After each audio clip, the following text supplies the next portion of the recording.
अमरीकी इंतखाबात की इस खुसूसी ट्रांसमिशन में आपको खुशामदीद कहते हैं। मैं हूं सलमान हसन और दुनिया न्यूज़ पर हम आपके लिए ला रहे हैं दुनिया की एक बेहतरीन ट्रांसमिशन। उसकी वजह यह है कि आपको हम डाटा भी दिखाएंगे, हम आपको बताएंगे कि किस रियासत में किस तरह से इंतखाब हो रहा है, वोटिंग टर्न आउट क्या है, हमारे नुमाइंदे मुख्तलिफ रियासतों में मौजूद रहेंगे, वहाँ से हमें ज्वाइन करेंगे और साथ साथ हम इस पर तबसरे और तज्जिए भी शामिल करेंगे, क्योंकि 47वें अमरीकी सदर के इंतखाब के लिए तमाम रियासतों में अब वोटिंग का आगाज हो गया है। और सबसे पहले अमरीकी रियासत वर्मोंट में वोटिंग शुरू हुई है। अमरीकी सदारती इलेक्शन में 24 करोड़ से ज्यादा वोटर्स जो हैं वो रजिस्टर्ड हैं, जिसमें से 7 करोड़ 80 लाख अफराद ने अर्ली वोटिंग के जरिए अपना वोट जो है वो कास्ट कर लिया है। न्यू हैम्पशायर के कस्बे डिक्सवेल नॉच में कुल 6 वोट कास्ट हुए, जिसमें से 3 वोट डोनाल्ड ट्रंप और 3 कमला हैरिस ने हासिल किए हैं। ये पहला नतीजा भी हम कह सकते हैं सामने आ गया है। किसी भी उम्मीदवार को जीत के लिए 538 में से 270 इलेक्टोरल वोट दरकार हैं। 435 अरकान नुमाइंदगान, 33 सेनेटर्स और 13 रियासतों के गवर्नर्स का भी चुनाव होगा। सबसे अहम बात है 7 स्विंग स्टेट्स, जहां पर उम्मीदवारों के लिए फैसला कुन ये बैटल ग्राउंड्स होंगी। अमेरिका में 6 टाइम जोन्स के बायस तमाम रियासतों में वोटिंग का आगाज और इख्तिताम भी अलग अलग होगा। आपको हम इस मैप के जरिए, इस नक्शे के जरिए समझाने की कोशिश करते हैं कि ये मुख्तलिफ टाइम जोन्स हैं ये क्या हैं। यानी अगर हम बात करें कि ईस्ट कोस्ट से हम आगाज करते हैं, यहां पर इस वक्त जैसे आप देख सकते हैं ये सरकारी वेबसाइट है अमेरिका की, और इस वक्त यहां पर 6:24 शो हो रहे हैं। यानी 6 बजे मुख्तलिफ रियासतें, जिनमें Vermont, Maine, New York, New Hampshire, Massachusetts और Connecticut, Rhode Island, New Jersey, ये वो रियासतें हैं जहां पर आगाज हो चुका है वोटिंग का। और इसका जो दूसरा टाइम जोन है इसको तो हम कहते हैं ईस्टर्न टाइम जोन। इसका जो अगला टाइम जोन है वो कहलाता है सेंट्रल स्टैंडर्ड टाइम, CST, यानी कि सेंट्रल जोन ये कहलाता है, जिसमें जो है वो North Dakota, South Dakota, Minnesota, Wisconsin, Indiana, Nebraska, Kansas, Missouri, Illinois, Tennessee, Arkansas, Oklahoma, Texas और लुइसियाना, मिसिसिपी और अलाबामा जो है वो रियासतें शामिल हैं। तो ये वो रियासतें हैं जहां पर 1 घंटे के बाद जो है वो पोलिंग का आगाज होगा। और फिर उसके बाद बारी आएगी माउंटेन स्टैंडर्ड टाइम की, जो कि यहां पर इस मैप में ग्रीन जो है वो हिस्से में आप देख सकते हैं, जिसमें Montana, Idaho, Wyoming, Utah, Colorado, Arizona और न्यू मैक्सिको जो है वो शामिल हैं। ये जो है वो तीसरा टाइम जोन है। जब इसे हम आगे जाएंगे 1 घंटा और मजीद, तो आएगा चौथा टाइम जोन, जो कि जाहिर है वेस्ट कोस्ट भी कहलाता है। यहां नक्शे में आप देख सकते हैं कि ये रेड जो है वो उसमें शो किया हुआ है हमने। यहां पर इस वक्त राइट नाउ यहां पर सुबह के 3:30 बज रहे हैं, तो तकरीबन कुछ घंटे बाकी हैं जब यहां पर पोलिंग का आगाज होगा। इनमें कौन कौन सी रियासतें हैं? इनमें वाशिंगटन है, इसमें ऑरेगन है, नेवाडा है और कैलिफोर्निया है। तो ये वो रियासतें हैं जहां पर बारी बारी जो है वो हम कह सकते हैं कि आगाज होगा। और एक जगह ऐसी एक और भी है, और वो है अलास्का, जो कि आपको मैप में कोने में जो है वो नजर आ रही है। अलास्का में जो पोलिंग का आगाज है उसमें भी काफी टाइम बाकी है, और यही वो जगह, यही वो रियासत होगी जहां पर जब इख्तिताम पजीर होगा पोलिंग का वक्त, तो उस वक्त इस ईस्ट कोस्ट में, जहां के मिसाल के तौर पे न्यूयॉर्क है, वहां पर रात के 12 बज रहे होंगे। तो रात के जब 12 बज रहे होंगे तो अलास्का में जाके पोलिंग जो है वो इख्तिताम पजीर होगी। तो इस तरह जब तक आखिरी वोट कास्ट नहीं हो जाएगा, नताइज का जो ऑफिशियल सिलसिला है या जो एग्जिट पोल्स है उनके आने का सिलसिला उसके बाद ही शुरू हो सकेगा। तो ये हमने कोशिश की आपको इस टाइम जोन के जरिए समझाने की कि कुल 6 टाइम जोन्स हैं, जिसमें अलास्का भी शामिल है। और यहां पर बारी बारी एक एक करके जो है वो ईस्ट कोस्ट से शुरू होकर मामला वेस्ट कोस्ट की तरफ जो है वो जाएगा। अब अगर हम बात करें कि सूरत हाल जो है वो माजी में क्या रही और किस तरह से किस उम्मीदवार को कितने इलेक्टोरल वोट्स मिले, क्योंकि आपको पता है कि 538 इलेक्टोरल कॉलेज के वोट्स हैं, जिसमें से 270 एक मैजिक नंबर है जो कि हासिल करना है किसी भी उम्मीदवार को अगर उसने व्हाइट हाउस में जो है वो अपनी जगह बनानी है। तो ये 2016 की अगर हम बात करें, 2016 में अगर हम उसी सिनेरियो को देखें तो वहां पर आप देख सकते हैं कि किस तरह से पेंसिल्वेनिया, मिशिगन और विस्कॉन्सिन और नॉर्थ कैरोलिना, ये वो रियासतें थीं, या एरिजोना, जिसमें कामयाबी हासिल की थी रिपब्लिकन उम्मीदवार डोनाल्ड ट्रंप ने, और वो उसमें 2016 में कामयाब हो गए थे। गो के 2016 की जब हम बात करते हैं तो जो पॉपुलर वोट था वो हिलरी क्लिंटन को मिला था। लेकिन उस सिनेरियो को अगर हम आज के इस सिनेरियो से मिलाएं तो फिर यकीनी तौर पर जो है वो डोनाल्ड ट्रंप जो है वो कामयाब हो सकते हैं। लेकिन ये बहरहाल एक सिनेरियो है, वोट कास्ट होगा, उसके बाद जब नताइज आएंगे तो ही पता चलेगा। यही सूरत हाल 2020 में कैसी रही थी, क्योंकि 2020 में डोनाल्ड ट्रंप नाकाम हो गए थे और डोनाल्ड ट्रंप जो है वो कामयाब नहीं हो सके थे, जबकि जो बाइडेन जो है उन्होंने व्हाइट हाउस में जगह बनाई थी 1600 पेंसिल्वेनिया एवेन्यू में। तो जो 2020 की सिचुएशन है वो थोड़ी सी अब आपको दिखाते हैं कि आप देख सकते हैं कि यहां पर भी जॉर्जिया, पेंसिल्वेनिया, मिशिगन, विस्कॉन्सिन और एरिजोना जो है ये वो रियासतें थी जिन्होंने यहां अपने जो स्टेट का कलर है, क्योंकि स्विंग स्टेट्स हैं, यहां पर कोई एक जो यानी कि उम्मीदवार है वो माजी में मुसलसल कामयाब नहीं हुआ। जैसे कि बहुत सारी स्टेट्स जिनके कलर आप देख सकते हैं कि रेड है, ब्लू है, रेड मींस रिपब्लिकन, जो कि अरसे दराज से, मिसाल के तौर पे न्यूयॉर्क की अगर हम बात करते हैं तो न्यूयॉर्क वो रियासत है जो 1992 से डेमोक्रेट्स को ही वोट देती आ रही है। तो कैलिफोर्निया की हम बात करें, अगर वेस्ट कोस्ट में चले जाएं, आप देख सकते हैं कि कैलिफोर्निया यानी कि जो है वो रियासत है, ये ऑरिगन जो कि वेस्ट कोस्ट पे है, ये 2008 में यहां से बराक ओबामा जीते थे, उस वक्त भी ये जो है वो ब्लू स्टेट थी, और उसके बाद 2008 के बाद 2012, 2016, 2020 में ये ब्लू स्टेट ही रही है। तो ये वो रियासतें हैं जिनकी तादाद 42 है, जहां पर फैसला तकरीबन जो है वो सबको पता है कि क्या होगा। जो असल जो बैटल ग्राउंड स्टेट्स हैं वो रियासतें हैं 7, जिनमें जाहिर है नेवाडा, एरिजोना, जिसमें जॉर्जिया जो है वो शामिल है, और इन रियासतों ने ही फैसला करना है कि किस तरह से सूरत हाल जो है वो यकसर तब्दील होगी। अब आपको दिखाते हैं वो रियासतें। 2024 के सिनेरियो की बात करते हैं कि 2024 में मुमकिन तौर पे क्या हो सकता है। जो इसमें आप येलो कलर देख रहे हैं अपनी स्क्रीन पर, वो हैं वो बैटल ग्राउंड स्टेट्स जहां पर इस वक्त दोनों उम्मीदवारों की आखिरी वक्त तक भरपूर कोशिश थी कि वो अपने वोटर्स को राम करने के लिए वहां पर भरपूर मुहिम चलाएं। जिसमें ईस्ट कोस्ट में हम बात करें तो जॉर्जिया उसमें शामिल है, फिर इसमें नॉर्थ कैरोलिना है, इसमें पेंसिल्वेनिया है, इसमें मिशिगन है और इसमें विस्कॉन्सिन है। जबकि अगर हम चले जाएं थोड़ा सा वेस्ट साइड की तरफ तो यहां पे एरिजोना और नेवाडा। जो नंबर्स आपको इसमें साथ साथ दिखाई दे रहे हैं वो basically number of electoral college हैं, यानी कि मिसाल के तौर पे जो आबादी के तनासुब से यहां पर डिवाइड किए हुए हैं, उसमें आप देख सकते हैं कि अगर हम कैलिफोर्निया की बात करें तो यहां पर सबसे ज्यादा, क्योंकि आबादी है, 54 यहां के इलेक्टोरल वोट्स है वो जिसको भी मिलते हैं उसके खाते में चले जाते हैं। इसी तरह अगर हम टेक्सास की बात करें जो कि सन बेल्ट भी कहलाती है, ये टेक्सास हो गया, एरिजोना हो गया, या न्यू मैक्सिको हो गया, फ्लोरिडा है, लुइसियाना है, मिसिसिपी, अलाबामा, ये वो हैं जिनको सन बेल्ट भी कहा जाता है। गर्म मरतूब यहां पर मौसम रहता है और अक्सर यहां पर हम देखते हैं कि लोग जो है प्रेफर करते हैं हॉलीडेज के लिए जाने के लिए।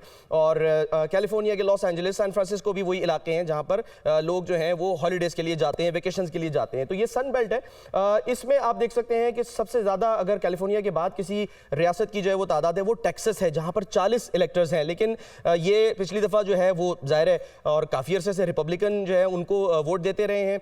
अब जो रियासतें हैं Nevada, Arizona, Wisconsin, Michigan, Pennsylvania, north Carolina और जॉर्जिया, यहां पर अगर सिनेरियो बदलता है और ये अपना कलर किसी एक उम्मीदवार के हक में तब्दील करते हैं तो सूरत हाल क्या बनेगी। इसके लिए हमने ये जो एक बेसिकली CNN का पोल ट्रैकर है या इंटरेक्टिव मैप है उसकी मदद से हम आपको समझाने की कोशिश करते हैं। लेट्स से जॉर्जिया के जो 16 यानी कि यहां पर जो इलेक्टोरल कॉलेज के वोट्स हैं अगर वो चले जाते हैं कैमला हैरिस के पास तो आप देखें कि तादाद 242 हो गई। अब इनको जीतने के लिए मजीद 28 जो है वो वोट जो है वो दरकार है। अब इसमें हम ऐड कर लेते हैं नॉर्थ कैरोलिना को, और अगर नॉर्थ कैरोलिना के जो 16 वोट हैं वो भी चले जाते हैं मिसाल के तौर पे जो डेमोक्रेट उम्मीदवार हैं कैमला हैरिस उनके पास, तो फिर तादाद जो है वो होगी 258 और 12 रह गए। अब फैसला आ जाएगा पेंसिल्वेनिया, मिशिगन, किसी एक रियासत। अगर पेंसिल्वेनिया से भी जो है वो पासा पलट जाता है और रियासत जो है वो ब्लू हो जाती है तो फिर इसका मतलब यह है कि 277 सीटें इलेक्टोरल वोट जो है वो कैमला हैरिस हासिल कर लेंगी,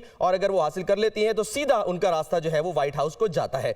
तो ये सूरत हाल हो गई, ये सिनेरियो हो गया कि अगर कैमला हैरिस को जो है ये जो स्विंग स्टेट्स हैं ये वोट दे देती हैं। यही अब हम लेके चलते हैं डोनाल्ड ट्रंप यानी कि रिपब्लिकन साइड के ऊपर और देखते हैं कि फिर क्या हो सकता है। लेट्स सी कि जॉर्जिया जो है वो वोट कर देता है डोनाल्ड ट्रंप को, तो यहां पर उनके जो इलेक्टोरल कॉलेज के वोट हैं उनकी तादाद 235 हो जाती है। अच्छा, अब अगर हम जाएं और मिसाल के तौर पे हम बात करें पेंसिल्वेनिया की, पेंसिल्वेनिया के जो 19 इलेक्टोरल कॉलेज के वोट हैं वो वोट कास्ट कर लेते हैं डोनाल्ड ट्रंप को, तो 256 हो जाती है, 16 मजीद रह जाते हैं। और अगर 16 में हम ऐड कर लें नॉर्थ कैरोलिना जिनकी तादाद भी 16 है तो फिर आप देखें कि एग्जैक्टली वो मैजिक नंबर 270 का हासिल कर लेते हैं डोनाल्ड ट्रंप, और उनका रास्ता एक बार फिर जो है वो सीधा सीधा व्हाइट हाउस जाएगा, 1600 पेंसिल्वेनिया एवेन्यू, जहां पर वो इससे पहले 2016 में भी मकीन रह चुके हैं।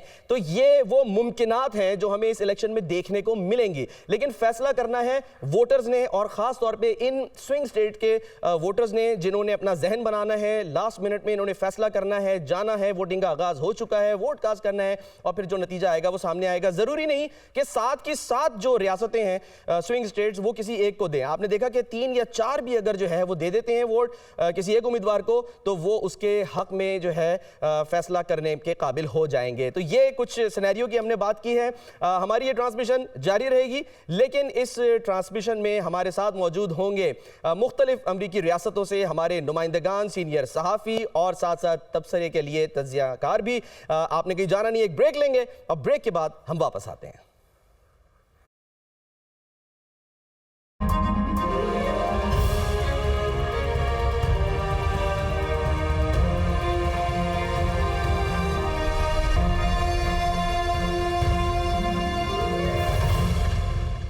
Welcome back. अमेरिका ने अपने अगले सदर का इंतखाब करना है और इसके लिए वोटिंग का बाकायदा आगाज़ हो चुका है। हमने आपको ब्रेक से पहले बताया था तफसील के साथ कि जो मुख्तलिफ टाइम जोन्स हैं वहाँ पर अब जो ईस्ट कोस्ट है वहाँ पर आगाज़ हो चुका है। और ईस्ट कोस्ट में ही अगर हम बात करें रियासत न्यूयॉर्क की, तो न्यूयॉर्क जो है वो रियासत है जहाँ पर हमारे ब्यूरो चीफ लाहौर मोहम्मद हसन रज़ा ख़ास तौर पर गए हैं कवरेज करने के लिए इस इलेक्शन की और हमारे साथ भी मौजूद हैं।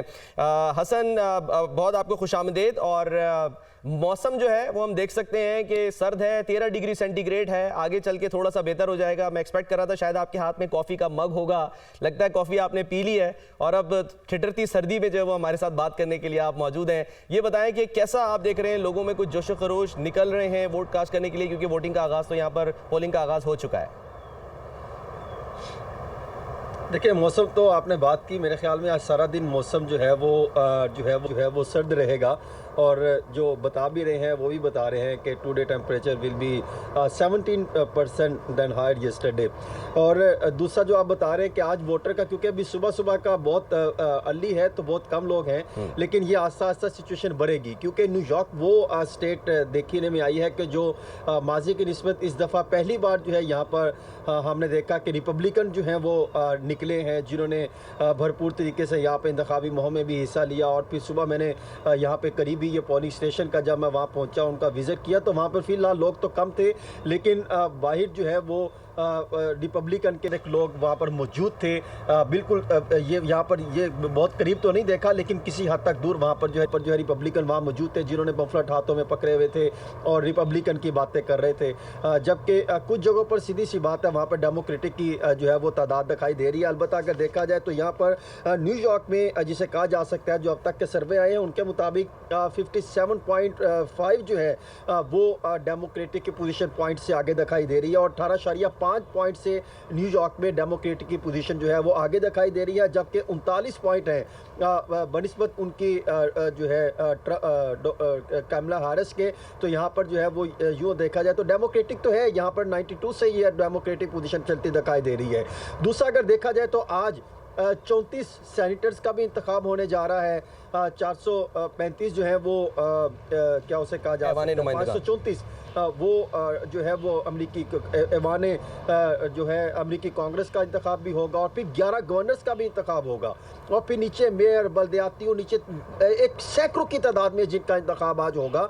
और जो है वो पोलिंग का आगाज़ तो हो चुका है न्यूयॉर्क में भी, लेकिन इसका जो है इख्तिताम अगर देखा जाए तो रात को कोई 7 बजे होगा, कहीं पर 8 बजे होगा। इसी तरह अगर कुछ ऐसी स्टेट्स हैं जहाँ पर जो है वो 11-12 बजे तक भी जो है रात के। जी हाँ, वो बड़ा तफसील से हमने ब्रेक से पहले बताया कि अलास्का में जाके जो है वो जब जो पोलिंग का अमल है वो जब खत्म होगा तो आपके यहाँ जहाँ आप मौजूद है न्यूयॉर्क में, वहाँ रात के 12 बज रहे होंगे उस टाइम पे। अच्छा, जहाँ आप हैं इस वक्त, ये एक तो जाए पैदाइश है डोनाल्ड ट्रंप की ये रियासत, ठीक है, क्वींस में वो पैदा हुए थे और इस जगह को, इस यानी खित्ते को रस्ट स्टेट भी कहा जाता है। और हमें याद है जब 2016 का इलेक्शन हुआ था तो उस वक्त भी जो यहाँ पर 40 या 50 या 60 की दहाई में जिस तरह से जो इंडस्ट्रीज लगी वो बाद में उनको नुकसान हुआ, बंद हुई, पॉपुलेशन लॉस हुआ, ये वो सारे पॉइंट्स थे जो कि ज़ाहिर है 2016 में भी जो है वो डिस्कस किए थे, अपनी कैंपेन का हिस्सा बनाए थे डोनाल्ड ट्रंप ने।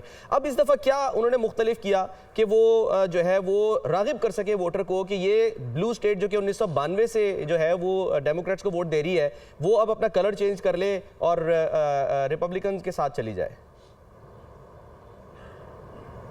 देखिए, इसमें कुछ काउंटीज ऐसी हैं जहाँ पर जाके भी मैंने देखा वो शायद उनकी उस पॉलिसी से बहुत जो है वो इख्तलाफ रखते हैं। और एक तो वो कई अगर देखा जाए तो वहाँ पर कुछ जो बिजनेस कम्युनिटी हैं उनमें भी डिवीजन मैंने देखी है।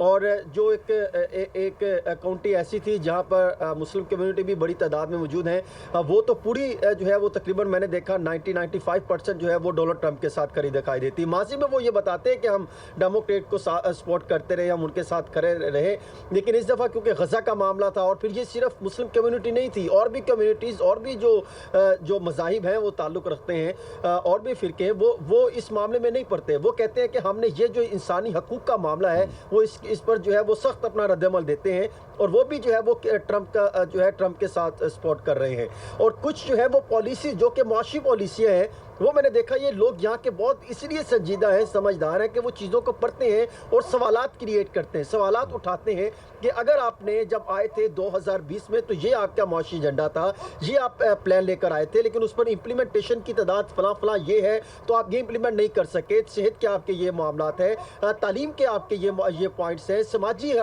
इमिग्रेंट्स की बात करते हैं, कई मामलात हैं जिनकी वो निशानदेही करते हैं। तो यूँ कहना कि वो सिर्फ एक नुक्ते पर होंगे, वो कई चीजों को साथ लेकर चल रहे हैं जिसकी वो बात करते हैं। और भी एक पहलू ये भी है कि अगर हम सिर्फ स्पेसिफिकली न्यूयॉर्क सिटी की अगर हम बात कर ले, जाहिर है बिग एप्पल भी इसको कहा जाता है, और जो एक बड़ा एक गहमा गहमी वाला एक शहर है, और ये वो मेगा सिटी है जैसे दुनिया की दीगर मेगा सिटीज़ हैं, यानी कि लंदन हो गया, पाकिस्तान की बात करें कराची हो गया, इंडिया चले जाएँ तो मुंबई हो गया। यहाँ पर डाइवर्सिटी होती है, यहाँ पर मल्टी एथनिक जो है वो यहाँ पर हमें एक एनवायरनमेंट देखने को मिलता है। दुनिया के मुख्तलिफ ममालिक से लोग आते हैं, चाहे वो कारोबार के लिए हों, चाहे वो जॉब्स के लिए हों, तो उसमें ज़ाहिर एक्सपर्ट्स भी जो है वो शामिल होते हैं। तो न्यूयॉर्क सिटी जो है वहाँ पर आप गए, ज़ाहिर है आप टाइम्स स्क्वायर भी गए, वहाँ पे देखा, तो वहाँ जनरली जब लोगों से बात हुई तो उधर वहाँ पर उनके लिए क्या बुनियादी जो है वो इशू क्या था, यानी इकॉनमी थी, कोई हम ये कह लें या खारजा पॉलिसी थी, या इसके अलावा जो जॉब्स के मसाइल हैं वो थे क्या? जब आपकी बातचीत हुई क्या बताया? देखिए, जो खारजा पॉलिसीज़ हैं शायद वो उनसे मेरी नज़र में जो मैंने इनसे मिला हूँ तो शायद वो उसको सेकंड प्रायोरिटीज़ पे लेकर चलते हैं। पहली प्रायोरिटीज़ वो कहते हैं कि अमेरिका को किस हद तक ले रहे हैं, आपने यूएस स्टेट को लेकर आपने क्या जो है वो पॉलिसी इख्तियार की, उस पर कहाँ स्टैंड करते हैं। वो मौशी चीज़ें हैं, वो बात करते हैं कि आपने हमारे हकूक़ के लिए कितना काम किया, उसके लिए कितनी आवाज़ उठाई, उसके लिए कितने आपने कानून साजियाँ की, वो उन मामलात को लेकर चलते हैं। लेकिन जो न्यूयॉर्क सिटी है वहाँ पर डेमोक्रेट की पोजीशन जो है वो अक्सरियत में ज़्यादा पॉइंट्स आगे करती दिखाई दे रही है। वहाँ पर लगभग आप ये कह सकते हैं बिल्कुल कैटेगोरिकली वहाँ से डेमोक्रेट जीत जाएगी। लेकिन जो सिटी के बाहर है, जो जिधर है नासा काउंटी है और दीगर बेशोर है, वहाँ पर अगर देखा जाए तो लगभग वहाँ पर आप ये कह सकते हैं कि वहाँ पर जो है वो रिपब्लिकन फिलहाल जो है वो उनकी कैंपेन तो है, लेकिन कई पॉइंट्स आगे होंगे, किसी जगह पर पॉइंट्स जो है वो पीछे दिखाई देते हैं। लेकिन एक चीज़ जो मैंने न्यूयॉर्क में कई जो है वो रियासतों में भी जाके मैंने देखी, वो इंतहाई अहम पॉइंट ये है कि इस दफ़ा 21वीं सदी की पहली दफ़ा मैं ये बात के देख रहा हूँ। 2022 में भी देखा, 20 में भी और 18 में भी जब मिड टर्म इंतखाबात हुए थे, इस दफ़ा लोग खौफ में मुब्तला हैं। वो ये कहते हैं चाहे कोई रिजल्ट आए, अगर तो डोनाल्ड ट्रंप जीत गए तो फिर एक नई सिचुएशन इख्तियार कर सकती है, अगर हार गए और इन्होंने ना माना, जो कि सर्वेस बताते हैं कि शायद वो नहीं मानेंगे, फिर एक नई सिचुएशन इख्तियार कर सकती है। लोग चले अब आने वाले दिनों में सिचुएशन क्या बन सकती है, हसन आप भी हमारे साथ जो है वो मौजूद रहेंगे और गहरी नजर रखेंगे। आप जो है वो मुख्तलिफ इलाकों का जो है वो जाके विजिट भी करेंगे, पोलिंग का अमल जो है देखेंगे, हमें बताएंगे। बहुत बहुत शुक्रिया। मोहम्मद हसन रजा हमारे साथ मौजूद न्यूयॉर्क से, और अमरीकी इंतखाबात पर दुनिया न्यूज़ की गहरी नज़र है, और इन इंतखाबात में जो भी ज़ाहिर सदारती उम्मीदवार जीतता है वो वाइट हाउस का मकीन बनेगा। इन इंतखाबात को लेके दुनिया की तवक्कुआत क्या हैं और दुनिया के खदशात क्या हैं, इस पर हम बात करेंगे हेडलाइन ब्रेक के बाद। हमारे साथ मौजूद होंगे तबसरा करने के लिए तज्जियाकार। Welcome back. अमरीकी इंतखाबात से जुड़ी ये खुसूसी ट्रांसमिशन, मैं हूं आपके साथ सलमान हसन। और हेडलाइन से पहले हमने आपको तफसील से बताया कि क्या क्या जो है वो सूरत हाल रहेगी मुख्तलिफ रियासतों में, क्या मुमकिनात जो है वो हमें देखने को मिल सकती हैं, और इस वक्त ग्राउंड रियलिटी क्या है। उसके लिए हमारे साथ हमारे नुमाइंदगान जो हैं वो मुख्तलिफ शहरों से, रियासतों से मौजूद थे और मौजूद रहेंगे। कुछ तबसरा तज्जिया भी शामिल करते हैं और इसके लिए हमें ख़ास तौर पर आज ज्वाइन कर रहे हैं मुमताज़ दानिश्वर, जो कि ख़ुद भी न्यूयॉर्क से ताल्लुक़ रखते हैं, आजकल पाकिस्तान में हैं। आगा साले साहब ख़ुद डेमोक्रेट हैं, हमें ज्वाइन कर रहे हैं। वेलकम आगा साले साहब। और हमारे साथ मौजूद होंगे प्रोफेसर हसन अस्करी साहब, जो कि बड़ी गहरी नज़र रखते हैं बैनुल-अक़वामी मामलात पे, ख़ास तौर पे जो अमरीकी इंतखाब होने जा रहा है या हो रहा है। और हमें मैनहट्टन न्यूयॉर्क से हमारे जो सीनियर कॉरेस्पॉन्डेंट हैं मोहम्मद अशफाक, वो भी ज्वाइन कर रहे हैं। सूरत हाल थोड़ी सी उनसे जो है वो भी हम लेते हैं। तो आगा साहब, सर ब्रेक से पहले न्यूयॉर्क की हम बात कर रहे थे और आपसे बेहतर, क्योंकि आप तो 3 दहाइयों से न्यूयॉर्क में जो है वो रिहाइश पजीर हैं, कुछ मालूमात भी जो है वो हमने शेयर की। क्या आप देख रहे हैं, क्या जो है वो सूरत हाल हो सकती है? कुछ जैसे कि रिपोर्ट किया जा रहा था और अभी हमारे जो ब्यूरो चीफ हैं वो भी ये कह रहे थे, समझते हैं कि यू नेवर नो कि वो स्टेट जो कि 1992 से डेमोक्रेट तस्वुर की जाती है, क्या हो सकता है इसका कोई कलर चेंज हो जाए सर इस बार? Any possibility? बिस्मिल्लाहिर्रहमानिर्रहीम, दुरूद व सलाम आका दो जहां रहमतुल लिल आलमीन नबी की सल्लल्लाहु अलैहि वसल्लम। देखिए सलमान, 30 वर्षों का एक्सपीरियंस और 1992 बिल क्लिंटन का ईरा, और उसके बाद मैंने जो वहाँ देखा ग्राउंड पे, बहुत बड़ी तब्दीली देखी। और वो तब्दीली ये है कि उसमें एक फॉर लेफ्ट का एलिमेंट आया। AOC ने एक वेटरन और बहुत यानी ताकतवर कांग्रेसमैन जोसेफ क्रॉली को जब शिकस्त दी 2018 में, वो अनप्रेसिडेंटेड था। और जिस तरह से उन्होंने टेक ओवर किया, और फिर ये जो फॉर लेफ्ट का जो था, और ये इन्होंने डेमोक्रेट पार्टी के अंदर की इस्टेब्लिशमेंट को चैलेंज करना शुरू किया। इस चैलेंज करने के इस प्रोसेस में डेमोक्रेट पार्टी के अंदर इख्तलाफात बढ़े, वो कमज़ोर हुई। और फिर वो जो पॉलिसीज़ होती हैं ना टूवर्ड्स एक स्टेट के, फिर इसी तरह से एंड्रू कोमो का इशू बना बहैसियत गवर्नर के ड्यूरिंग पेंडेमिक। तो एक डिक्लाइन है, डाउनफॉल है। और अगर आप न्यूयॉर्क स्टेट को देखें तो लैंडस्केप तो रेड है। चंद काउंटीज़ हैं जिसमें ओवरवेलमिंगली जो मेजॉरिटी डाइवर्स पॉपुलेशन है वो है डेंसली पॉपुलेटेड, जिसे हम कहते हैं। डेंसली मतलब जहाँ बिल्डिंग्स हैं, जहाँ यानी अक्सरियत, यानी आबादी की अक्सरियत रहती है। लैंडस्केप पे तो टाउन्स हैं, उन टाउन्स में सिंगल स्टोरीज हैं, घर हैं। यहाँ मल्टीपल स्टोरीज बिल्डिंग हैं, और उन बिल्डिंग्स में तारकीन वतन और कलर्ड लोगों की, बल्कि मैं ये कहूँगा कि 240 दुनिया की अक़वाम जो यूनाइटेड नेशंस में जिनकी नुमाइंदगी होती है, उन तमाम अक़वाम के लोग उस न्यूयॉर्क सिटी में स्टेक होल्डर्स हैं। और हर दूसरा शहरी जो है वो सेकंड फॉरेन बॉर्न सिटीज़न है। तो इस तरह से न्यूयॉर्क सिटी की 8.6 मिलियन पॉपुलेशन में ओवरवेलमिंगली तारकीन वतन के मामलात और उनसे जो मिलती हुई चीज़ें हैं वो बड़ी उसको पजीराई मिलती है। और कोई भी पार्टी उनका नारा लगाए या उनकी हकूक़ की बात करे तो वो डेफिनेटली वो लोग उसको ज्वाइन करते हैं। लेकिन 2020 से जो हालात बने हैं, यानी स्पेशली ओपन बॉर्डर पॉलिसी से, न्यूयॉर्क में क्राइम के बढ़ने से, फिर मारवाना के लीगलाइज होने से, यानी प्रेसिडेंट ओबामा ने जो मारवाना को लीगलाइज किया और उसी को वो प्रमोट कर रही हैं इस वक्त वाइस प्रेसिडेंट कामला हारिस।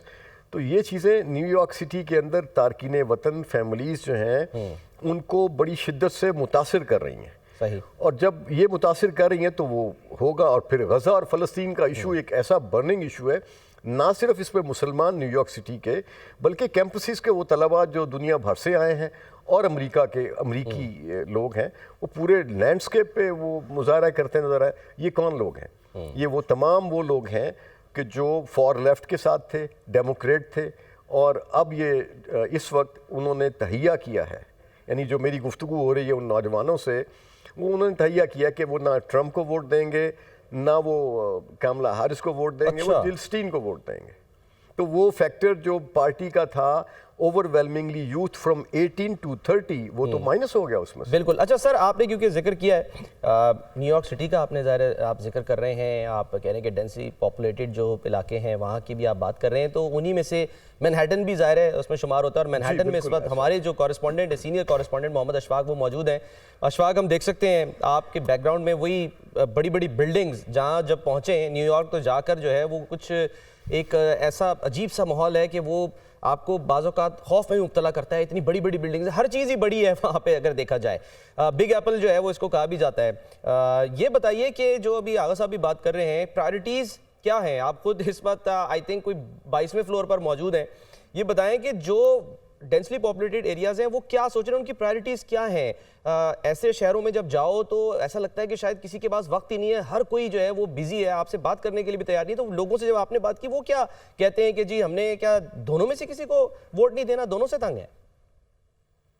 शुक्रिया सलमान साहब, ये बिल्कुल जो अभी बात कर रहे थे सर, ये बिल्कुल ठीक है और मैं इससे बिल्कुल इत्तेफाक करता हूँ। हमने विजिट किया है कैलिफोर्निया में, वर्जीनिया में, मिशिगन स्टेट में, एरिज़ोना में, टेक्सास में और अब न्यूयॉर्क में भी। तो जब ग्राउंड रियलिटी पर हम जाते हैं तो वहां पर अशफाक, सॉरी मैं इंटरप्ट करूंगा, मुझे गालिबन आपकी जो है मुझे आवाज़ नहीं आ रही है। हो सकता है कि जो है वो ऑन एयर आपकी आवाज़ जा रही हो, मुझे आवाज़ नहीं आ रही है। जी दोबारा बोलिएगा। जी बिल्कुल सलमान साहब, मैं ये बात कर रहा था कि आगा साहब जो बात कर रहे थे, मैं इससे बिल्कुल इत्तेफाक करता हूँ। ये अमेरिका की तारीख में पहली मर्तबा इतना सख्त मुकाबला होने जा रहा है जिसके बारे में कबल अज़ वक्त ये कहना कि जी फलां जीतेगा या फलां जीतेगा, लेकिन जो भी कैंडिडेट जीतेगा वो इंतहाई कम मार्जिन से जीतेगा।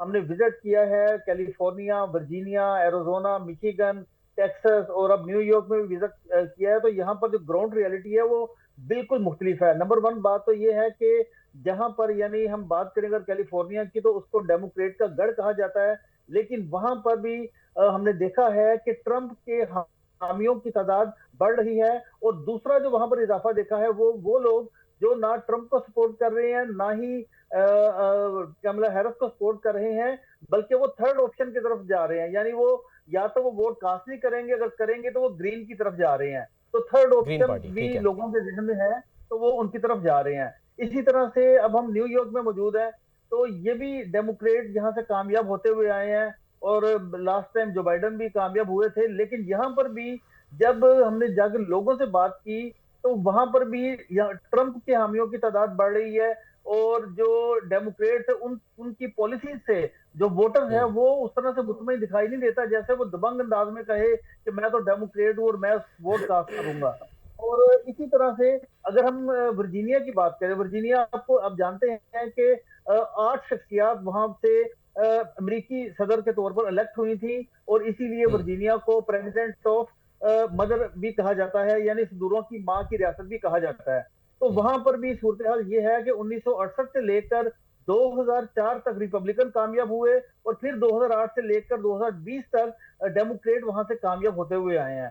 तो सूरत हाल ये है कि अब जहां जहां यानी अगर हम एरिज़ोना की बात करें या टेक्सास से रिपब्लिकन जो है वो उनकी रियासत टेक्सास की भी हम बात करेंगे, आगे चल के प्रोग्राम में बात करेंगे। आपने ज़ाहिर जिक्र किया है तीसरी पार्टी का, ग्रीन पार्टी का। मैं जरा हसन अस्करी साहब की तरफ जाना चाहता हूँ। हसन अस्करी साहब, सर नाराज वोटर उसका क्या किया जाए, उसको कैसे मनाया जाए, इसके लिए क्या हिकमत अमली जो है वो आपको दिखाई दी इस कैंपेन के अंदर जो कि दोनों उम्मीदवारों की जानिब से जारी रही? ज़ाहिर 2 पार्टी सिस्टम है वहाँ पे, तीसरी पार्टी को अगर वो नाराज़ होकर वोट दे भी तो उसने कौन सा कोई इक़्तिदार में आ जाना है? देखिए, ये तो वहाँ बड़ी वाज़ेह बात है कि एक अदम वाबस्तगी का रुझान हमने देखा है, यानी दोनों पार्टियों से अपने आप को दूर रखने का एक रुझान है जो हमें वहाँ नौजवानों में नज़र आता है या जिनकी टेंडेंसीज़ लेफ़्ट की तरफ हैं वो हमें नज़र आता है। तो हमें देखना ये है कि जो अदम वाबस्तगी वाले अफराद हैं वो क्या थर्ड पार्टी को, तीसरे पार्टी के कैंडिडेट को वोट देंगे या वोटिंग पे नहीं जाएंगे।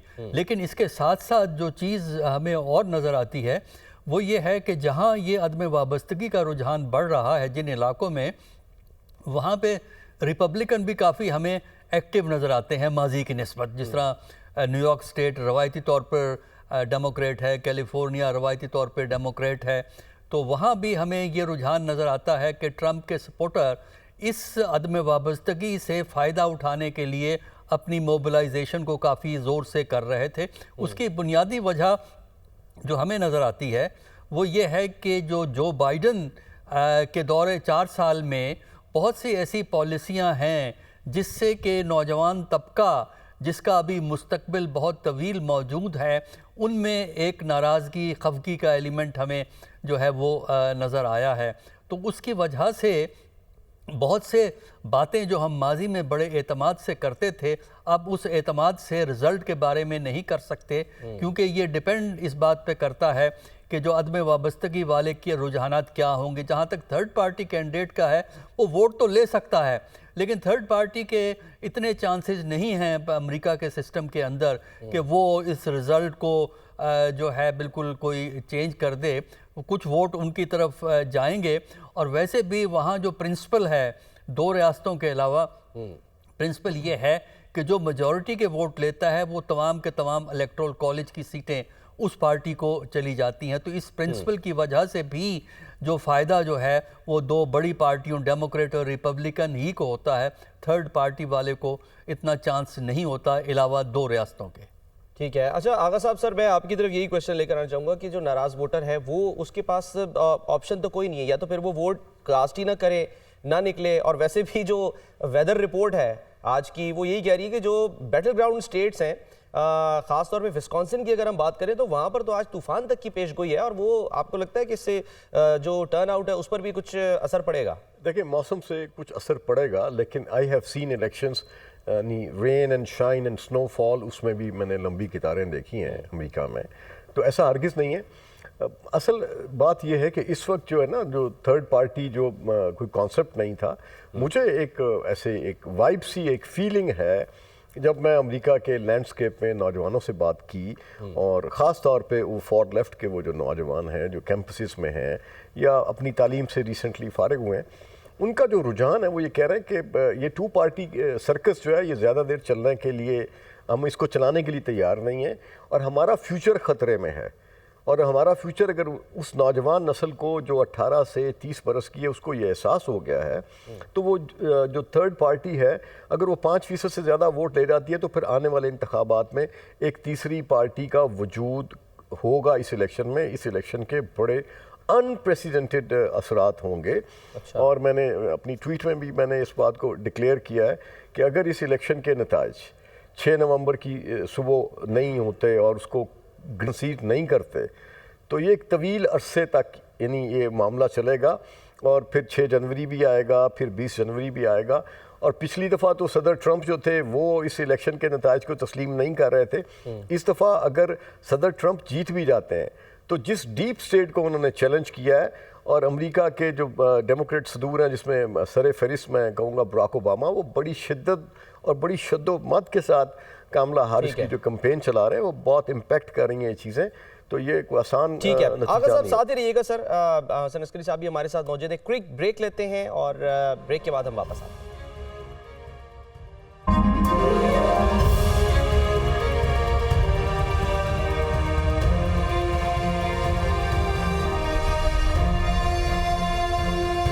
यूएस इलेक्शन पर ये खुसूसी ट्रांसमिशन जारी है, और अब हमें ज्वाइन कर रहे हैं साबिक सदर डोनाल्ड ट्रंप के मुशीर या साबिक मुशीर साजिद तारड़ साहब, और हमारे साथ टेक्सास ह्यूस्टन से मौजूद हैं मदीहा मसूद, मोहम्मद अशफाक, आगा साले साहब और हसन अस्करी साहब तो हमारे साथ मौजूद हैं ही। ज़रा पहले चलते हैं मदीहा की तरफ, और मदीहा आपसे जानना चाहेंगे ह्यूस्टन टेक्सास, यहाँ पर पाकिस्तानियों की भी एक बड़ी तादाद है, और अक्सर हम देखते हैं कि जो लोग यहाँ से जाते हैं पाकिस्तान से, अगर उन्होंने सेटल होना होता है तो ज़्यादातर वो रुक करते हैं ह्यूस्टन का, एक बड़ी तादाद है। तो वहाँ पर क्या सिचुएशन रही? वैसे तो ये ज़ाहिर है रिपब्लिकन स्टेट तस्वुर की जाती है, लेकिन क्या वहाँ पर जो है वो माहौल, अभी तो शायद अर्ली मॉर्निंग है, वहाँ पोलिंग का भी शायद आगाज़ नहीं हुआ अभी। जी, अभी पोलिंग होने में काफ़ी टाइम है, सुबह 9 बजे से शाम 5 बजे तक होगा, एंड आफ्टर दैट जो रिजल्ट्स हैं वो एक्सपेक्टेड हैं बाय 8 to 11। लेकिन यहाँ के सब लोग जानते हैं कि जो अर्ली वोटिंग है वो वोट अभी से वो काउंट हो चुके हैं और वो अनाउंस होना शुरू हो जाएंगे। लेकिन लोगों का वोट एक खास अहमियत रखता भी है और नहीं भी रखता, ये भी अंडरस्टैंडिंग अच्छा। सभी को है। But when it comes to this state particularly, it's a red state. और ये बड़ा सरप्राइजिंग है सलमान, कि जिन लोगों का झुकाव डेमोक्रेट्स की तरफ था, after listening to Kamala Harris, people they have shifted their vote to Donald Trump. तो ये अच्छा, चीज बहुत हेल्प की है, बिकॉज पीपल वर लेकिन ट्रस्टिंग ओबामा, पीपल वर क्या खास ट्रस्टिंग यानी कि बाइडेन। इश्यूज थे या बातें थी जिसकी वजह से ये तब्दीली आपने देखी? Salman, khas issue, debate was the first thing. And okay. I was more than shocked when people were supporting her after listening to her. Because जी हाँ। ये पाकिस्तान की प्रैक्टिस नहीं है। यूएस में एक प्रेसिडेंट जो कैंडिडेट है वो लोगों के सामने होता है, टीवी पे एयर किया जाता है और क्वेश्चन पॉलिसी बताई जाती है कि आप क्या करेंगे। ये नहीं कि आपने जो पिछले 4 साल में, मैंने नहीं सुना ट्रम्प को कि वो अपनी किसी भी डिबेट में ये बता रहे हो मैंने जो 4 साल में किया था वो याद है, वो याद है। No no no, they always come up with a no idea. So जब भी कमाला हैरिस से क्वेश्चन हो रहा था, मुझे ऐसे लगा कि वो ट्विस्टेड करती हैं किसी भी आंसर को, like she is playing smart because she, of course सब जानते हैं कि स्मार्ट ब्रेन उनके पीछे कौन है। So this is the reason, like इस अगर आप मुझसे पूछें तो एज इंडिविजुअल मेरा जो खुद का वोट और सपोर्ट है वो डेमोक्रेट से रिपब्लिकन को स्विच हुआ है, because I was not clear. मुझे यूएस की प्रीमिसेस में रहते border security is my priority, then financial crisis is my priority. वो पिछले 4 साल किसकी गवर्नमेंट थी? डेमोक्रेट्स की गवर्नमेंट थी। और क्या देखा लोगों ने फाइनेंशियल क्राइसिस को फेस किया, बॉर्डर की जो सिक्योरिटी की सिचुएशन है वो अगर आप देखें, बन रही थी बॉर्डर वॉल, उसको रोक दिया गया। अभी आप यहाँ पे देखिए जितने भी क्राइम, मैं टेक्सास ह्यूस्टन की बात करूं because I think it's the 4th largest city of US, तो यहाँ पर क्राइम रेट ऐसा टॉपल अप हुआ है कि परेशान है लोग। तो अभी लोगों का, क्योंकि देखिए अमेरिका में रहने वाले लोगों को खुद को प्रायोरिटी पर रखना है और डोनाल्ड ठीक ट्रम्प है, मदिया साथ ही अमेरिकियों रहिएगा के लिए क्योंकि बात आपने कर बड़ी अहम बात की है। आप खुद जो है वो, क्योंकि आप कह रही हैं कि मैं डेमोक्रेट को पसंद करती थी, उनको वोट देती थी, लेकिन अब आप जो है वो रिपब्लिकन की तरफ आपका झुकाव हो गया है। रिपब्लिकन जो है हमारे साथ मौजूद हैं साजिद तारड़ साहब, सरबराह मुस्लिम फॉर ट्रम्प के ये जो तंजीम है। साजिद तारड़ साहब, सर ये तो ज़ाहिर है जिस तरह से मदिया ने भी अभी बात की, खुद आगा साले साहब हमारे साथ मौजूद हैं, वो भी कुछ इस तरह की बातें कर रहे हैं। ये एक शिफ्ट है जो कि हम देख रहे हैं डोनाल्ड ट्रम्प साहब की तरफ। और डोनाल्ड ट्रम्प खुद जो है वो मिशिगन में ऐलान कर देते हैं कि जी 95% मैं जीत चुका हूं। उन्होंने तो जीत का ऐलान जो है वो कर दिया। वो किस बुनियाद पे ये ऐलान कर रहे हैं?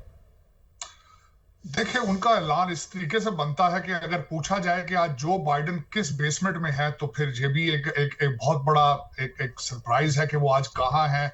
अगर वो सदर का इलेक्शन लड़ने की सलाहियत नहीं रखते थे तो फिर अमेरिका कौन चला रहा है, बल्कि चल नहीं रहा। पिछले 4 सालों से चाइना रशिया अलायंस बन के एक वैक्यूम फिल करने की कोशिश कर रहा है। डी डॉलराइजेशन शुरू हो चुकी है, चाहे ब्रिक्स हो चाहे एससीओ हो, और उसके बाद 21 मिलियन इलीगल लोग दंदनाते फिर रहे हैं। कैमला हैरिस डिफेंडिंग पुलिस की सरबराह हैं।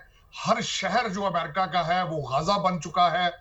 इन सर्कमस्टांसेस में जहां अमेरिका अपनी सोल सुपर पावर का स्टेटस ऑलमोस्ट लूज कर चुका है, इन्फ्लेशन आसमान पर है। सारा दिन लोग जब पंप पर जाते हैं पेट्रोल लेने के लिए और जब ग्रोसरी लेने जाते हैं, शॉक होता है, इलेक्ट्रिक शॉक होता है। इन्हीं बुनियादों के बेस पे डोनाल्ड ट्रम्प साहब ने कहा है कि it is impossible for Democrats to win the White House, और इसी बेस पे उन्होंने ऐलान किया है कि ही विल बी विक्टोरियस। अच्छा, आप जो बात कर रहे हैं वो मैं पॉइंट आगा साहब की तरफ लेके जाना चाहता हूँ। आगा साहब, एक सर्वे के मुताबिक 44% अमरीकी जो है वो समझते हैं कि जब से जो बाइडन आए हैं तब से जो इकॉनमी है या उनकी जो यानी कि मईशत से जुड़े मामलात हैं वो मज़ीद ख़राब हुए हैं। यही आपको लगता है कि बुनियादी वजह है कि बहुत से लोग वो जो शिफ्ट जो है वो अपना जो कर रहे हैं फ्रॉम जो बाइडन या फ्रॉम डेमोक्रेट्स टू रिपब्लिकन? बिल्कुल ऐसा ही है। और प्रेसिडेंट बाइडन के दौर में since he assume the office एक बहुत पुअर रिफ्लेक्शन रहा विद इन दी अमेरिका। फिर फॉरेन पॉलिसी भी उनकी जो थी, जिस तरह से आपने भी देखा, दुनिया ने देखा, पाकिस्तान में भी इश्यूज बने, और उसी की बुनियाद पे आप देख रहे हैं कि बहुत सारे ऐसे यानी सवालात उठ रहे हैं कि अमेरिका की मुदाखलत कैसे होती है और फिर चीज़ें कैसे चलती हैं। तो ये चीज़ें डेफिनेटली वहाँ के लोगों को इफेक्ट करती हैं। और फिर अमेरिका के अंदर जो सबसे इम्पॉर्टेंट चीज़ है वो लॉ एंड ऑर्डर है। जैसे अभी डिफंड पुलिस की बात हो रही है, तो 2020 में नारा लगा था और मैंने अमेरिका की उस तारीख में न्यूयॉर्क सिटी में लोगों को पुलिस की गाड़ियों को यानी आग लगाते भी देखा, और ये एक अनहोनी सी बात है। और जिस तरह से डिफंड के लॉन्ग मार्च हुए हैं न्यूयॉर्क सिटी में, इससे लोगों के अंदर एक खौफ व हिरास फैला है। वो लोग जो डेमोक्रेट्स को सपोर्ट करते थे वो आज सोचने पे मजबूर हैं, अगर उनके पास कोई तीसरा ऑप्शन होता तो डेफिनेटली वो उसको कंसिडर करते। लेकिन चाहे वो मुसलमान हैं, चाहे वो तारकीन वतन हैं, चाहे वो इमिग्रेंट्स हैं, भाई जहां आप रह रहे हैं वहां सिक्योरिटी इंपॉर्टेंट है। जहां आपके बच्चे आपके साथ मौजूद हैं, जहां आपकी नस्लें परवान चढ़ेंगी, वहाँ ड्रग फ्री इन्वायरमेंट चाहिए आपको फैमिली वैल्यूज़ चाहिए। आप अमेरिका में इसलिए थोड़ी गए थे कि सिर्फ पैसा कमाना था और एक ऐसी लॉलेसनेस सोसाइटी में लिव करना था। तो New York city is basically cripple हो चुकी है पिछले 4 सालों में। क्राइम रेट बढ़ गया, रिस्पांस टाइम कम हो गया, यानी 911 का रिस्पांस टाइम कम है। पुलिस ऑफिसर्स न्यूयॉर्क सिटी से रिज़ाइन करके दूसरी स्टेट्स में जा रहे हैं। तो ये मेरे कंसर्न्स हैं। बीइंग एन अमेरिकन, मेरे लिए तो पहले मेरा घर है ना, हाँ, उसके exactly. बाद मेरा ये जो आपका बड़ा अहम पॉइंट है हसन अस्करी साहब, सर अमेरिका फर्स्ट, ये जाहिर सी बात है कि नारा लगता है और let's make America great again, Donald Trump साहब जो हैं वो ये नारा लगा रहे हैं। जो नक्शा खींच रहे हैं साजिद तारड़ साहब, या जिस तरह की जो इंकशाफात कर रहे हैं, बातें बता रहे हैं अमेरिका से जुड़ी, आगा साले साहब या मदिया मसूद अभी हमें बता रही थी, सर इस सब के बावजूद चाहे वहाँ जैसे भी हालात हों, अभी भी आप अगर सिर्फ पाकिस्तान की बात कर लें और यहाँ के जी आपने अमेरिका जाना है, वहाँ सेटल होना है, फ़ौरन लोग वीज़ा लेने के लिए लाइन में लगने के लिए तैयार हो जाएंगे। यानी वो ये नहीं सोच रहे। तो जो इमिग्रेशन पॉलिसी है, जाहिर है उस पर तनकीद जो है वो हो रही है बहुत ज़्यादा, और यही वजह है कि डोनाल्ड ट्रम्प जो हैं वो दीवार खड़ी करना चाहते हैं मैक्सिको से जुड़ी, या वो बाज़ औक़ात तो कनाडा के साथ भी ये कह चुके हैं कि जी हम जो है यहाँ पर भी जो है वो कुछ सख्तियाँ करेंगे, दीवार खड़ी करेंगे। लेकिन सर वजह क्या है कि जो अमरीकी इस वक्त हैं वो डोनाल्ड ट्रम्प का ज़्यादा साथ दे रहे हैं, नॉट इन टर्म्स के मैं कोई इलेक्शन से जुड़ी बात करूँ, यानी कि जो हम इशूज़ की जब हम बात करते हैं। देखिए, पिछले 4 साल में जो बाइडन का दौरे हुकूमत है उसमें कोई ऐसी प्रोमिनेंट डेवलपमेंट हमें अमेरिका के अंदर जो अंदरूनी तौर पर और ख़ारजा पॉलिसी में नज़र नहीं आती जिसमें हम बड़े वाज़े तौर पे कह सकें कि ये एक नई शनाख्त जो है वो अमेरिका की बन रही थी। क्योंकि जो इंटरनेशनल लेवल पे है वहाँ सिचुएशन अब इस तरह है कि जो अमेरिका की प्री एमिनेंस जो कभी हुआ करती थी वो बड़ी हद तक कमज़ोर हो गई है। यही वजह है कि ट्रंप ने जो 2016 में नारा लगाया था उस इलेक्शन के लिए, 2016 के लिए और 17 के बाद वो उसे चलाते रहे हैं, अमेरिका फ़र्स्ट का जो नारा था, वही नारा इस वक्त ज़्यादा मौसर हमें नज़र आता है जो बाइडन के 4 साल की कारकर्दगी में जो कमियां रही हैं। और बुनियादी तौर पे ट्रंप इन कमियों को एड्रेस कर रहे हैं। मसलन जब वो इमिग्रेशन की बात करते हैं तो अमेरिका की बहुत सी रियासतों में ये शदीद मसला है। मसलन टेक्सास की जो बात हो रही थी, टेक्सास में ये मसला है, इमिग्रेशन से जो मसाइल पैदा हो रहे हैं, जो भी इसी बॉर्डरिंग स्टेट्स हैं मैक्सिको के साथ, वहाँ आपको इसका असर नज़र आता है। न्यूयॉर्क में भी नज़र आता है, क्योंकि न्यूयॉर्क में दुनिया की हर नेशनैलिटी जो है आपको पूरी स्टेट के अंदर नज़र आती है। तो ये चीज़ें वहाँ पे जो इमीडिएट इश्यूज़ हैं, सिक्योरिटी का इशू है, इकोनॉमिक फैक्टर्स हैं जिसमें एम्प्लॉयमेंट है, उसके अलावा जो कॉस्ट ऑफ लिविंग का इजाफा है, ये वो फैक्टर हैं जो कि वहाँ हाईलाइट होते हैं और वहाँ इलेक्शन कैंपेन में बाकायदा इस पे इश्यूज रेज किए जाते हैं। सिर्फ नारे नहीं लगते, बाकायदा स्पेसिफिक क्वेश्चन कैंडिडेट्स को जवाब देने पड़ते हैं। और चूंकि वहाँ इन चीज़ों का रिकॉर्ड मौजूद होता है तो इससे बहुत से कैंडिडेट्स के लिए अच्छी एम्बैरेसिंग सिचुएशन भी जो है वो क्रिएट हो जाती है। तो मेरा ख्याल है सर्कमस्टेंशियल फैक्टर्स जो इस वक्त वहाँ हैं वो बड़ी हद तक ट्रंप की मदद कर रहे हैं या उन लोगों की मदद कर रहे हैं जिनको हम एलियनेटेड या अदम वाबस्तगी वाले जो सर, अनासिर ये पैदा तो हुए ज़ाहिर है हैं। वहाँ की एक लोकल पॉलिटिक्स हो गई, लोगों के आम लोगों के मसाइल हो गए, जिसकी बुनियाद पे ज़ाहिर है उन्होंने फैसला करना है वोट किसको देना है। लेकिन ज़ाहिर है जो भी सदर बनता है उसके फिर इंटरनेशनली, क्योंकि ग्लोबलाइजेशन की हम बात करते हैं तो उसमें असरात जो है वो दुनिया के कई ज़ाहिर खित्तों पर या ममालिक पे पड़ते हैं, उन्हीं में से एक पाकिस्तान भी है। उस पर क्या यानी कि खदशात या तवक्कुआत जो हैं वो हम बयान कर सकते हैं। एक ब्रेक लेते हैं, ब्रेक के बाद हम वापस आएंगे तो उस पर बात करेंगे। स्टे विद अस।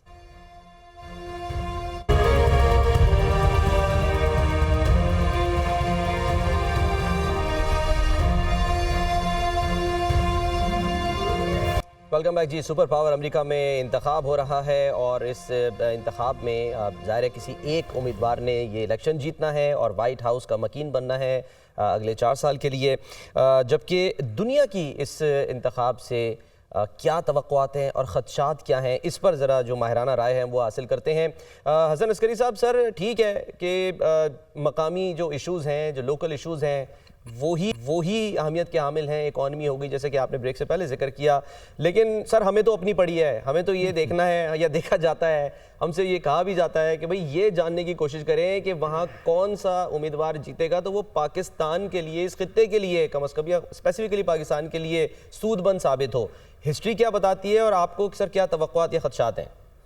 देखिए, जो इस वक्त अमेरिका में जो भी सदर बनेगा, चाहे ट्रंप हो चाहे वो खातून बने, पाकिस्तान की जो अमेरिका की स्ट्रेटजी है उसमें पाकिस्तान की अहमियत बड़ी हद तक कम हो गई है, खासकर अफगानिस्तान के से वापसी के बाद, क्योंकि अब अमेरिका का इंटरेस्ट अफगानिस्तान में इतना है कि वो बैनुल-अक़वामी तौर पर टेररिज्म का अड्डा ना बने, कि वहाँ से टेररिज्म दुनिया में फैलना शुरू हो।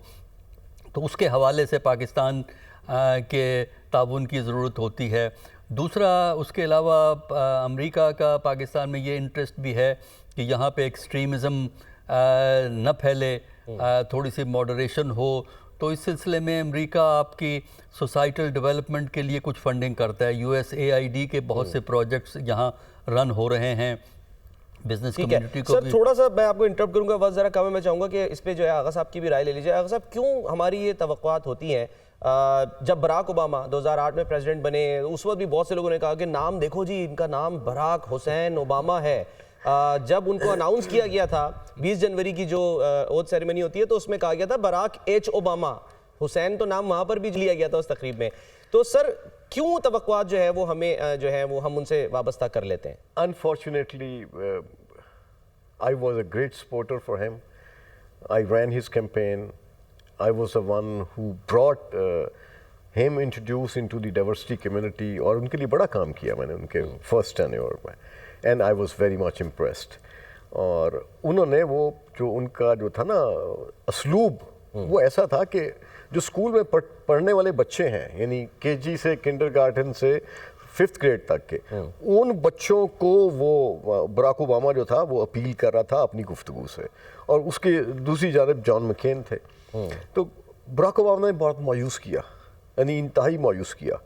और बराक ओबामा का अमेरिका में जो उनका जो कैंपेन में जो एंट्री थी, वो अब जब उनके चले गए और फिर वो जो नुकसानात सामने आए तो उससे पता चला कि वो बहुत बड़ा नुकसान और बहुत कोलेटरल डैमेज करके गए हैं अमेरिका की जो था ना American dream, core values, collateral वहाँ तो जो करके गए सो गए थे। आगा साहब, ज़ाहिर है पाकिस्तान में भी हमने देखा था कि ख़ास तौर पे उस वक्त आपको याद होगा ज़माने में ड्रोन अटैक्स जो हैं उसमें बड़ा एक बहुत ज़्यादा जो है वो इजाफा हो गया था। मैं अब आखिरी जो क्वेश्चन है वो रखना चाह रहा हूँ, साजिद तारड़ साहब गालिबन है हमारे साथ, मौजूद नहीं है, आप ही सर इसका जवाब दे दें। जी, मैं उसमें थोड़ा सा अर्ज कर देता हूँ जी कि प्रेसिडेंट ओबामा ने जो नुकसान पहुंचाया वो कोलेटरल डैमेज कर गए। उसके बाद जो हालात हैं, अब ये जो है ना प्रेसिडेंट ट्रंप, ये डीप स्टेट को चैलेंज कर रहे हैं और इन्होंने अपनी कैंपेन का आगाज़ उसको चैलेंज करने से किया। अच्छा, मज़े की बात यह है कि शायद हमारे नाजरीन जो पाकिस्तान में बैठे हुए हैं उनको डीप स्टेट से उसकी मुराद फ़ौज लें या CIA लें, ऐसा हरगिज़ नहीं है। अमेरिका की डीप स्टेट या अमेरिका को चलाने वाले लोग जो हैं, एस्टेब्लिशमेंट जो है, यानी डीप स्टेट जिसे बोलते हैं, जो कंट्रोल करते हैं, वो उसकी मईशत को कंट्रोल करने वाले लोग हैं। उसमें वो आपका अमेरिका का इंडस्ट्रियल मिलिट्री कॉम्प्लेक्स है, उसमें फार्मास्यूटिकल इंडस्ट्री है, उसमें वॉल स्ट्रीट के लोग हैं। और जो 2020 में जिस तरह से वो वाक़या बना 6 जनवरी का, और जिस पे बहुत सारे लोगों के बहुत सारे तहफ़्फ़ुज़ात हैं, वो 100 बिजनेस बिलियनर्स ने, 100 क्या वो बिलियनर्स ने एलिमेंट्स वो जो है खत सर लिखा था। इस बार इलेक्शन पे असरअंदाज हो सकते हैं या हो रहे हैं, इस पर भी हम बात करेंगे। लेकिन अभी नहीं, अभी इस ट्रांसमिशन का वक्त खत्म हो गया है। रात 1 बजे जो है वो हमारी यही ट्रांसमिशन जारी रहेगी। आप दोनों हजरात का बहुत शुक्रिया हमारे साथ मौजूद रहे। तो आपसे दोबारा मुलाकात होगी। एक ब्रेक लेते हैं, इसके बाद आप देख सकेंगे हेडलाइंस।